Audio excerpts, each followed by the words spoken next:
Welcome to Success Blueprint for JEE and NEET. Join the class 12th chemistry. Study at your own pace and save your time and energy. Please like and subscribe for more educational videos. परिचय। पिताजी, हमारे घर का दरवाजा कितना कमजोर और रूखा दिख रहा है। हाँ बेटे, ये दरवाजा 8 से 10 वर्ष पुराना है। किंतु पिताजी, ये दरवाजा इतना कमजोर क्यों हो गया है? बेटे, ये संक्षारण के कारण हुआ है। संक्षारण? वो क्या होता है पिताजी?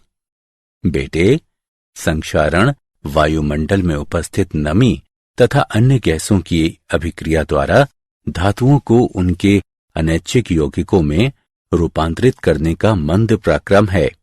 ये दरवाजा लोहे से बना है तथा संक्षारण लोहे को शूरे निक्षेप में बदल देता है। यही कारण है कि ये इतना पुराना तथा कमजोर दिख रहा है। अच्छा पिताजी, अब मुझे संक्षारण के बारे में पता चल गया है। पिताजी, क्या आप मुझे इसके बारे में और अधिक बता सकते हैं? हाँ बेटे, और अधिक जानने के लिए आज हम लोग वैद्युत रसायन के बारे में अध्ययन करेंगे। उद्देश्य। इस पाठ के अंत में आप निम्न करने में सक्षम हो जाएंगे। वैद्युत अपघटन को परिभाषित करना, वैद्युत अपघटन की क्रियाविधि का विश्लेषण करना, फैराडे के वैद्युत अपघटन के नियम को समझना, बैटरी को परिभाषित करना, बैटरियों के प्रकारों को परिभाषित करना, ईंधन सेल के बारे में जानना, संक्षारण को परिभाषित करना, जंग लगने के वैद्युत रसायन सिद्धांत का विश्लेषण करना और संक्षारण के रोकथाम की व्याख्या करना। वैद्युत अपघटन। वैद्युत अपघट्य या इसके जलीय विलयन में वैद्युत धारा की प्रवाह से होने वाले रासायनिक अपघटन के पराक्रम को वैद्युत अपघटन कहते हैं। वैद्युत अपघटनी सेल वो पात्र जिसमें वैद्युत अपघटन का पराक्रम संपन्न होता है, वैद्युत अपघटनी सेल कहलाता है। इसमें एक वैद्युत अपघटनी टैंक होता है जो किसी अचालक पदार्थ की बनी होती है। वैद्युत अपघट्य द्रव अवस्था में या जलीय रूप में वैद्युत अपघटनी टैंक में लिया जाता है तथा इसमें 2 इलेक्ट्रॉनिक चालक निमज्जित होते हैं। इलेक्ट्रोडों को दिष्ट धारा के स्रोत से संपर्कित कर दिया जाता है। वैसे इलेक्ट्रोड जो बैटरी के ऋण सिरे से संपर्कित होता है कैथोड कहलाता है तथा बैटरी के धन सिरे से संपर्कित इलेक्ट्रोड एनोड कहलाता है। वैद्युत अपघटन की क्रियाविधि। जब किसी वैद्युत अपघट्य को किसी उचित विलायक में घोला जाता है या द्रव अवस्था में लिया जाता है तो ये 2 आवेशित कणों में टूटता है जो आयन कहलाता है। जब विद्युत धारा प्रवाहित की जाती है तो आयन आरोपित विभवांतर के प्रति अनुक्रिया करते हैं तथा विपरीत आवेश वाले इलेक्ट्रोडों की ओर गति करते हैं। अतः ऋण आवेश कैथोड की ओर तथा धन आवेश एनोड की ओर चला जाता है।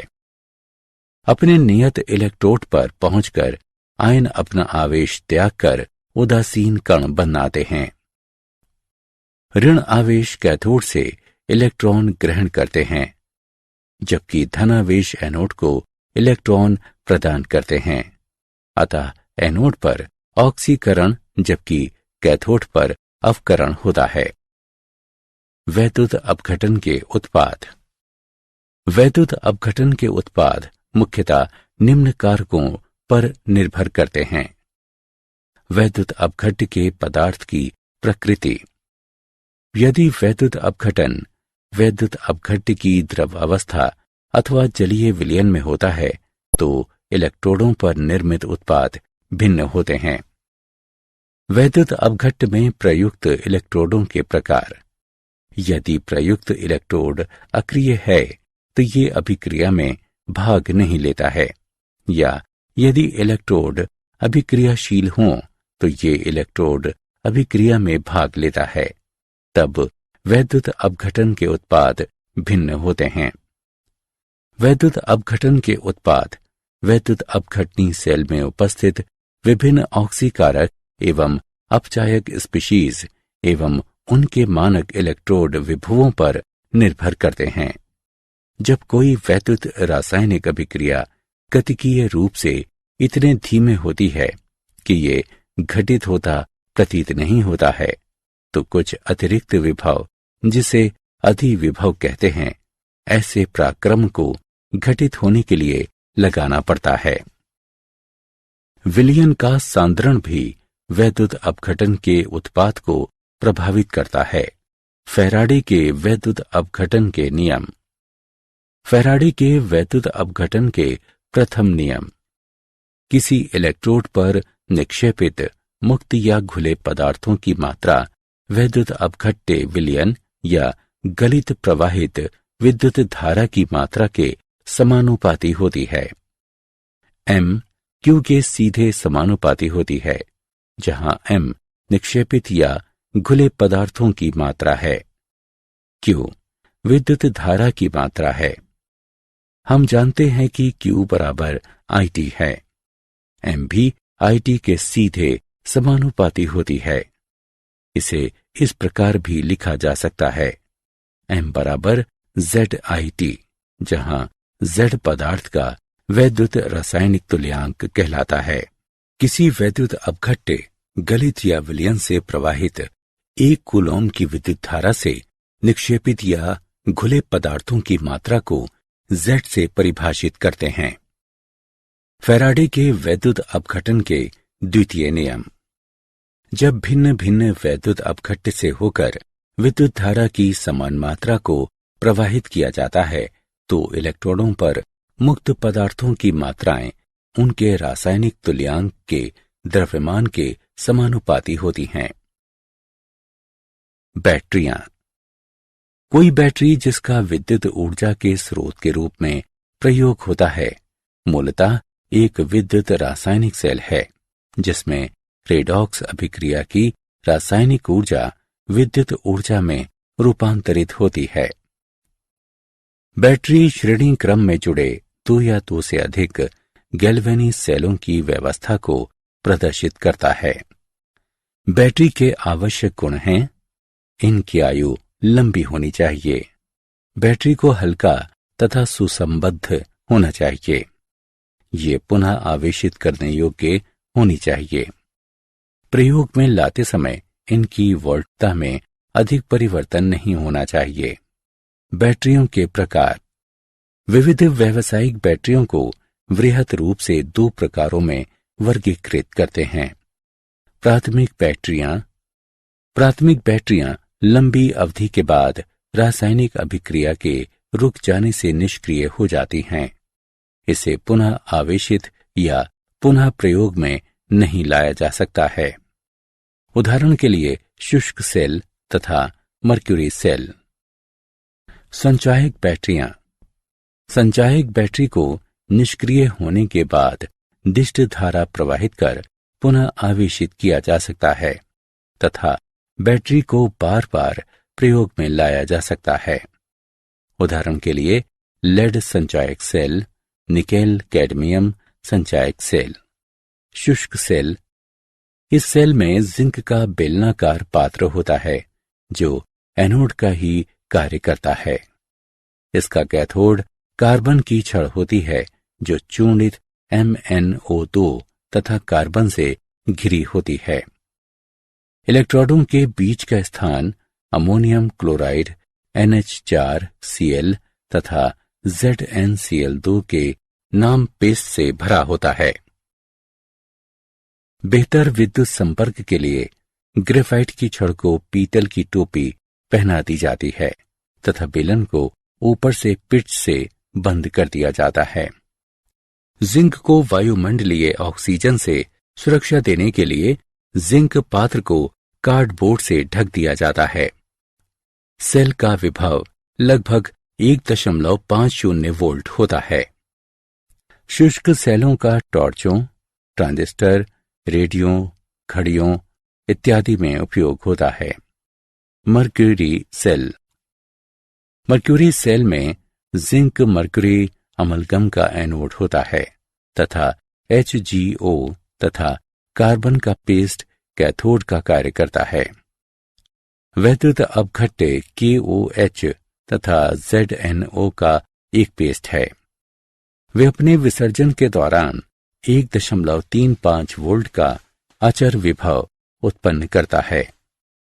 इसके जीवन काल में सेल का विभव अचर रहता है, क्योंकि समग्र सेल अभिक्रिया में कोई भी ऐसा आयन नहीं होता है जिसकी सांद्रता विलयन में होने के कारण सेल की संपूर्ण कार्य अवधि में बदल सकती हो। मर्क्यूरी सेल का हृदय पेसमेकरों, घड़ियों, कैमरों, श्रवण यंत्रों इत्यादि में वृहद पैमाने पर प्रयोग होता है। लेड संचायक बैटरी। इसमें सामान्यतः 6 वोल्ट एक सेल श्रेणी क्रम में जुड़े होते हैं। प्रत्येक सेल में एनोड स्पंजी लेड से बना होता है तथा कैथोड लेड डाइऑक्साइड से भरा लेड का एक ग्रिड है। वैद्युत अपघट्य H2SO4 का विलयन है जो द्रव्यमान का 38% होता है। बैटरी के डिस्चार्ज के दौरान अभिक्रिया में सल्फ्यूरिक अम्ल की खपत होती है तथा जिसके परिणाम स्वरूप अम्ल का घनत्व गिरता है। जब विलयन का घनत्व 1.20 ग्राम प्रति घन सेंटीमीटर के नीचे गिरता है तो बैटरी को रिचार्ज करने की जरूरत पड़ती है। जब किसी बाह्य दिष्ट धारा स्रोत से बैटरी को विद्युत ऊर्जा की आपूर्ति होती है तो सेल विद्युत अपघटनी सेल की तरह कार्य करता है तथा रासायनिक अभिक्रिया होती है, किंतु इलेक्ट्रोड अभिक्रियाएं बैटरी के डिस्चार्ज के दौरान होने वाली अभिक्रिया के विपरीत अभिक्रिया करती है। सेल की धारा आउटपुट को बढ़ाने के लिए एनोड तथा कैथोड को एकांतर क्रम से व्यवस्थित किया जाता है तथा एक दूसरे से कुछ अलग पदार्थों के स्तरों से पृथक कर दिया जाता है। प्रत्येक वोल्टेज सेल में विभवांतर लगभग 2 वोल्ट की होती है जिससे आउटपुट 12 वोल्ट हो सके। बैटरी के 6 सेल श्रेणी क्रम में जुड़े होते हैं। निकेल कैडमियम संचायक बैटरी। इस प्रकार के सेल में एनोड कैडमियम का बना होता है तथा कैथोड में धातु ग्रेड होती है जिसमें निकेल ऑक्साइड होता है। वैद्युत अपघट्य KOH का विलयन है। सेल की वोल्टेज लगभग 1.4 वोल्ट होती है। बैटरी के डिस्चार्ज के दौरान कोई गैसीय उत्पाद नहीं बनता है तथा ठोस उत्पाद बनता है जो इलेक्ट्रॉन से चिपके होते हैं, जिसे आवेशन प्रक्रिया द्वारा पुनः रूपांतरित कर लिया जाता है। इन सेलों का उपयोग वृहद रूप से इलेक्ट्रॉनिक घड़ियों तथा कैलकुलेटरों में होता है। ईंधन सेल। ईंधन सेल विद्युत रासायनिक सेल है जिसमें ऑक्सीकृत होने वाले पदार्थ वैद्युत अपघट्य या इलेक्ट्रोड पदार्थ नहीं होते हैं, बल्कि एक बाह्यता आपूर्ति करने वाले पदार्थ हैं जिसका उपयोग श्रवण यंत्र में ईंधन के रूप में हो सकता है। ईंधन सेल ईंधन की रासायनिक ऊर्जा को बिना ऊष्मा इंजन के प्रयोग से सीधे विद्युत ऊर्जा में रूपांतरित करने की एक युक्ति है। हाइड्रोजन जैसे पारंपरिक ईंधन की नियंत्रित सतत आपूर्ति का ऑक्सीकरण एनोड पर तथा ऑक्सीजन जैसे दहन के पारंपरिक पोषक की आपूर्ति का अपचयन कैथोड पर होता है। सेल में जब तक हाइड्रोजन तथा ऑक्सीजन की आपूर्ति होती रहती है, सेल चलता रहता है। ईंधन सेल किसी प्रकार की प्रदूषण समस्याएं उत्पन्न नहीं करता है। मूल्यांकन। आइए आगे बढ़ने से पहले जांचें कि आपने कितना सीखा है। सही विकल्प को उठाकर उसके संगत स्थान पर रखें। संक्षारण। संक्षारण वायुमंडल में उपस्थित नमी तथा अन्य गैसों की अभिक्रिया द्वारा धातुओं को उनके अनैच्छिक यौगिकों में रूपांतरित करने का मंद पराक्रम है। उदाहरण के लिए चांदी का बदरंग होना, लोहे में जंग लगना, कॉपर पर हरे रंग का लेप चढ़ना तथा लेड का अपनी चमक खोना। संक्षारण की दर को प्रभावित करने वाले कारक हैं धातु की अभिक्रियाशीलता, अशुद्धियों की उपस्थिति, वायु एवं नमी, धातु में तनाव तथा वैद्युत अपघट्य की उपस्थिति। जंग लगने के वैद्युत रासायनिक सिद्धांत। इस सिद्धांत के अनुसार लोहे के अशुद्ध सतह ऑक्सीजन तथा कार्बन डाइऑक्साइड युक्त जल की उपस्थिति में लघु वैद्युत रासायनिक सेल की तरह व्यवहार करता है। इस प्रकार के सेल को संक्षारण सेल भी कहते हैं। शुद्ध लोहा एनोड की तरह तथा अशुद्ध सतह कैथोड की तरह व्यवहार करता है। नमी, जिसमें ऑक्सीजन या कार्बन डाइऑक्साइड खुले होते हैं, वैद्युत अपघट्य विलयन की तरह कार्य करता है। एनोड पर आयरन परमाणुओं का ऑक्सीकरण होता है। कैथोड पर H की घात धन आयन द्वारा इलेक्ट्रॉन ग्रहण कर लिया जाता है। हाइड्रोजन परमाणु घुलित ऑक्सीजन को अपचयित कर देता है।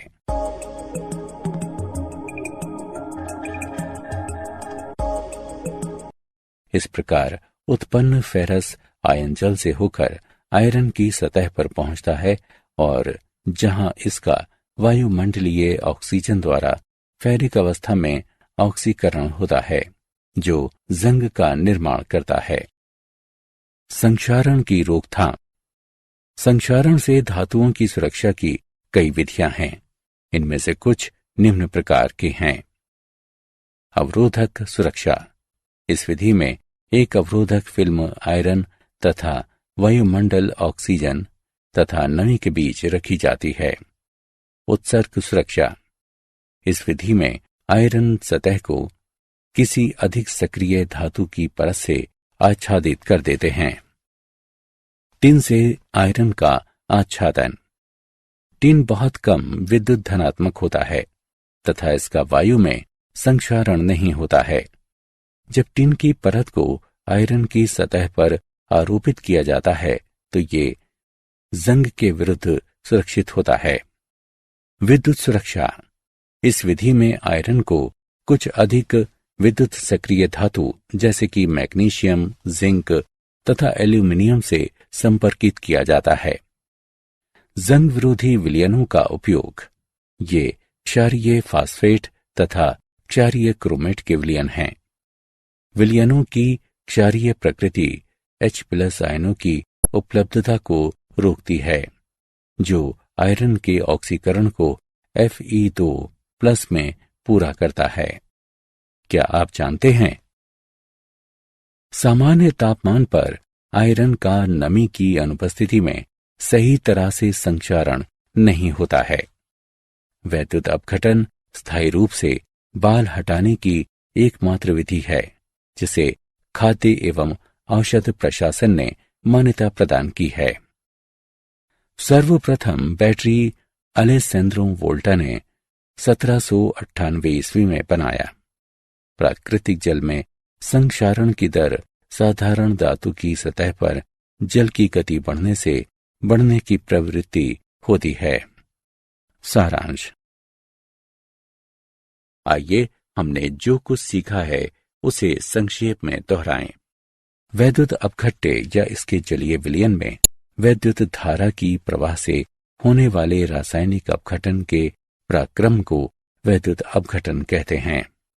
जब किसी वैद्युत अपघट्य को किसी उचित विलायक में घोला जाता है या द्रव अवस्था में लिया जाता है तो ये दो आवेशित कणों में टूटता है, जो आयन कहलाते हैं। किसी इलेक्ट्रोड पर निक्षेपित मुक्त या खुले पदार्थों की मात्रा वैद्युत अपघट्य विलयन या गलित प्रवाहित विद्युत धारा की मात्रा के समानुपाती होती है। जब भिन्न भिन्न वैद्युत अपघट्य से होकर विद्युत धारा की समान मात्रा को प्रवाहित किया जाता है तो इलेक्ट्रोडों पर मुक्त पदार्थों की मात्राएं उनके रासायनिक तुल्यांक के द्रव्यमान के समानुपाती होती हैं। बैटरी श्रेणी क्रम में जुड़े दो या दो से अधिक गैल्वेनी सेलों की व्यवस्था को प्रदर्शित करता है। संक्षारण वायुमंडल में उपस्थित नमी तथा अन्य गैसों की अभिक्रिया द्वारा धातुओं को उनके अनैच्छिक यौगिकों में रूपांतरित करने का मंद पराक्रम है। For chapter-wise notes, MCQ and mind maps, please visit www.success.org.in or download free mobile app Success Quiz. Please like and subscribe for more educational videos. Thank you.